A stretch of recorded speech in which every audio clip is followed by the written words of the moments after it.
Graça e paz, tá? Paz do Senhor Jesus para todos, espero que todos estejam bem, tá? Aqui é o evangelista Ismael, mais conhecido como Binho. Nós vamos para mais uma escola bíblica dominical, tá? Da Assembleia de Deus em Carrombé da Costa, nosso pastor presidente, pastor Clóvis Vanderlei da Paixão. Um abraço, pastor. Estamos com saudades, tá? E nós vamos para o nosso comentário. Vamos lá, irmão. Comentário da lição. Lição de número 1, né? Salmos, um guia devocional para o cristão, EBD, da nossa matriz, e encontra-se em Carrombé da Costa. Antes do nosso comentário, quero fazer aqui apenas alguns anúncios. Nós temos em posse da revista, né? Eu fui a Madureira e peguei as revistas, estamos em posse das revistas. Os irmãos interessados, tá? Coloquei aqui o meu número do WhatsApp, que eles podem entrar em contato e nós vamos ver a melhor forma de estar levando essas revistas, ou o irmão vindo buscar essas revistas, tá? E posteriormente nós vamos ver a questão de valores. Também tem um anúncio aqui, que nós estamos com o nosso culto online, glória a Deus por isso.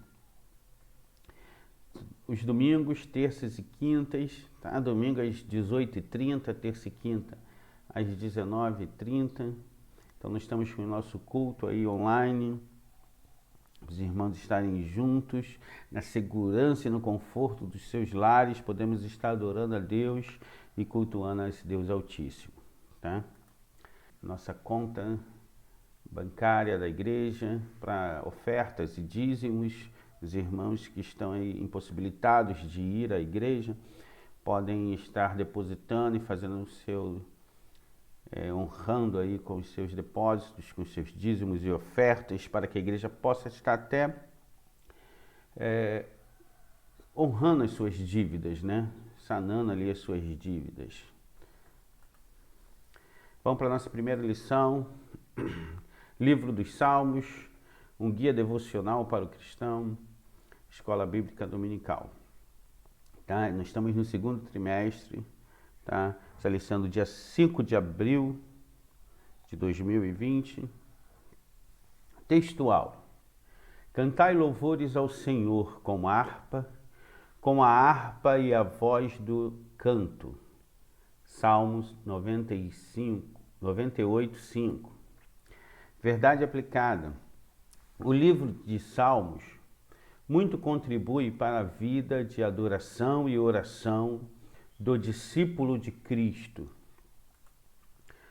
Os objetivos da lição é apresentar uma visão panorâmica dos Salmos, mostrar a importância dos cânticos, destacar alguns termos específicos dos Salmos. Textos de referência. Salmo 42, 44, 45, sempre o primeiro verso. Como o cervo anseia pelas águas das correntes, assim a minha alma anseia por ti, ó Deus. Ó Deus, nós ouvimos com os nossos ouvidos, nossos pais nos têm contado os feitos que realizaste em seus dias, nos tempos da antiguidade. 45. O meu coração transborda de boas palavras. Dirijo os meus versos ao rei. A minha língua é qual pena de hábil escriba. Introdução da nossa revista. O livro de Salmos é um guia maravilhoso, irmãos. É um dos livros mais lidos da Bíblia e é lido em diversas circunstâncias, em momentos de tristeza, ele reflete momentos de alegria, momentos de angústia, momentos de tribulação, ele nos dá ânimo, ele nos dá o alimento, o sustento para passar em qualquer circunstância. Foram todos inspirados por Deus e parece que Deus está falando diretamente conosco ali. Encontramos um salmo para cada área da nossa vida, para cada momento que nós estamos passando. A introdução. É provável que a maioria dos cristãos tem recorrido ao livro de Salmos em algum momento da sua vida, seja na angústia ou na alegria. A igreja tem se valido dos seus ensinamentos, portanto, é necessário conhecê-los. Então é isso que nós vamos fazer nesse trimestre. Nós vamos conhecer, tá, o máximo possível, né? Vão ser 3 meses dedicados aí aos salmos na Bíblia. E ali nós vamos estar nos aprofundando, tá? A cada semana em um salmo, em uma passagem, em uma sequência. Vamos para o nosso primeiro tópico, título, divisão dos livros e autores. Primeiro é título. O livro de Salmos, ele é chamado de Teilim pelos hebreus, né? Esse nome hebraico significava o livro dos louvores. E provavelmente no século III a.C., ou século I a.C., alguns até datam do século V a.C., foi feita a primeira tradução para o grego, né? Do hebraico para o grego, é chamada versão dos 70 ou Septuaginta. É a mais antiga tradução da Bíblia hebraica para o grego e foi entre o século III a século I a.C., lá em Alexandria, né? É conhecido como Septuaginta, né? Eram 70 rabinos que eles fizeram essa tradução em aproximadamente 72 dias, né? E ali eles escreveram Psalterium, tá? Que é um instrumento muito usado ali naquela época, né? E posteriormente, né, depois para o latim, esse Psalterium virou Salmos. E até hoje nós vemos lá, né, que é o livro de Salmos. Divisão do livro e autores. Vamos para a divisão do livro. Eu peguei essa tabela aqui lá na nossa Bíblia Pentecostal. Ela está dividida em 5 livros, né, que juntando forma o livro de Salmos. E eu tenho aqui do Salmo 1 ao 41, primeiro livro, são 41 salmos. Do 42 ao 72, o segundo livro, são 31 salmos. Do 73 ao 89, livro 3. 90 ao 106, livro 4. 107 a 150, livro 5, 44 salmos. Então, é a divisão de todos os salmos em 5 livros. Em questão da autoria dos salmos, eu tenho 73 atribuídos a Davi, tá? Menos que a metade, menos do que os 150. Eu tenho 12 atribuídos a Asaf, 11 aos filhos de Coré, 2 a Salomão, 1 a Moisés e os outros anônimos, né? Asaf, ele era um dos músicos que iam ali à frente da arca, né? Nós temos lá a referência dele lá em 1 Crônicas 16, do 4 ao 7.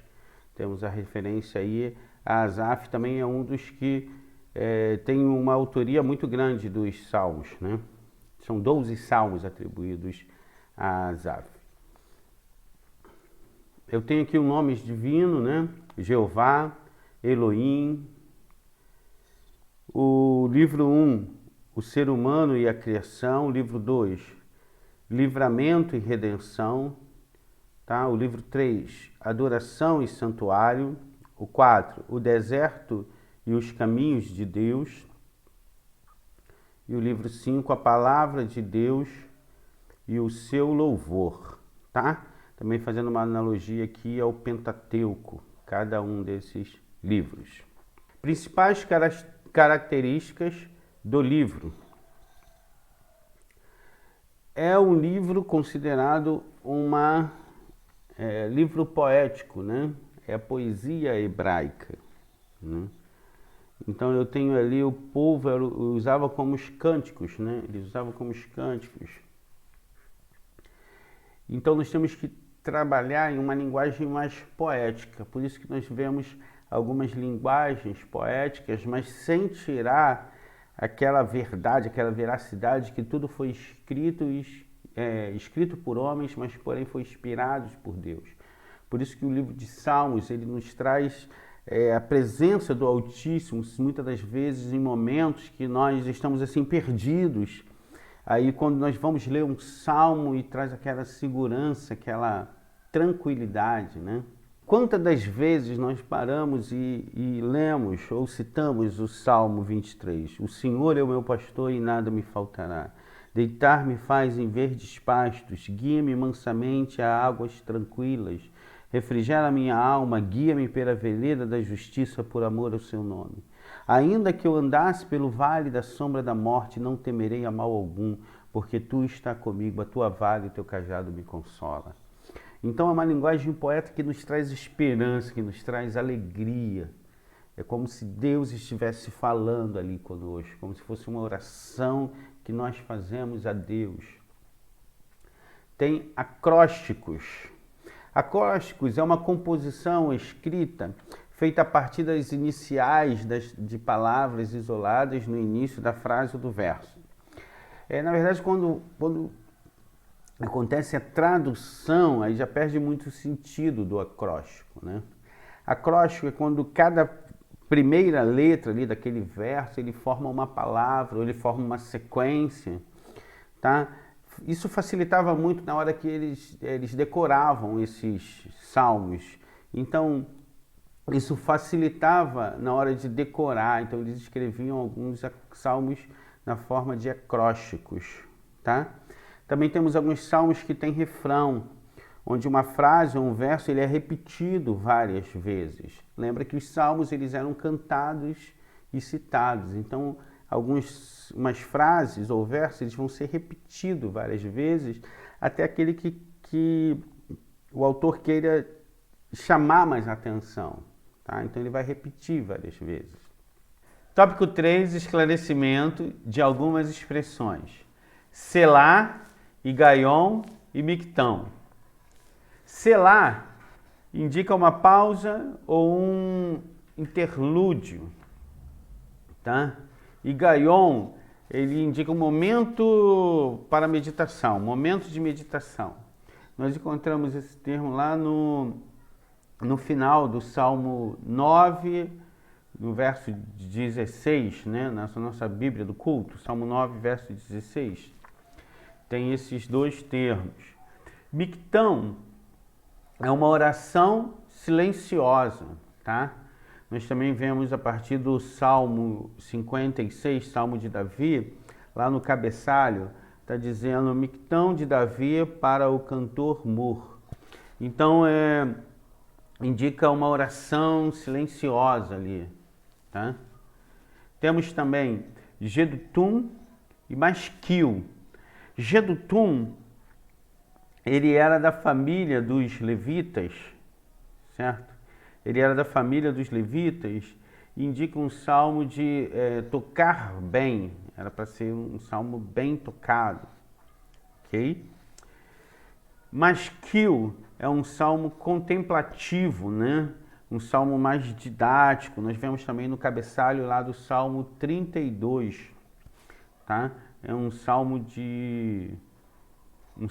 masquil. Temos também degraus, né? O cânticos gradual ou cânticos de peregrinação.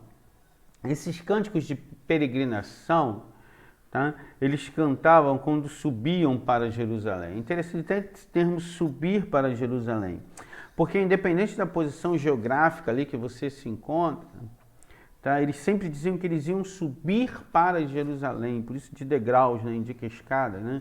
Subir para Jerusalém, porque eles sempre associavam que Jerusalém estava em um plano mais alto, né? E anualmente, na festa de Pentecoste ou na festa da Páscoa, né? Eles iam lá até Jerusalém para participar dessas festas, tá ok? Conclusão. O livro de Salmos é indispensável para o louvor e a oração, tanto individual como coletiva. O livro de Salmos ele é fundamental, tá, para todos nós. É um guia, né, um suporte que nós, como salvos em Cristo Jesus, precisamos desse suporte, tá? Principalmente em tempo de tantas distorções, superficialidades doutrinárias expressas nos cânticos. Nós temos aí o livro de Salmos, ok? Eu notei algumas curiosidades do livro de Salmos aqui para passar para os irmãos. É o maior livro da Bíblia, tá? Que tem maior número de autores, que demorou mais tempo a ser escrito, que vai de 10 a.C., aproximadamente no século 10 ao século 5 a.C. Tá? O Salmo 117, ele fica exatamente no meio da Bíblia. Se você pegar ali exatamente no meio da Bíblia, você vai encontrar o Salmo 117. E colocando cada salmo como um capítulo, ele tem o maior capítulo, que é o Salmo 119, e o menor, que é o Salmo 117. Ok? Espero que tenha ajudado, tá? Durante toda a semana vamos estar colocando aqui os nossos comentários. Um professor vai estar fazendo a aula e enviando para os irmãos. Tá? Eu agradeço aí a atenção de todos e fiquem com Deus.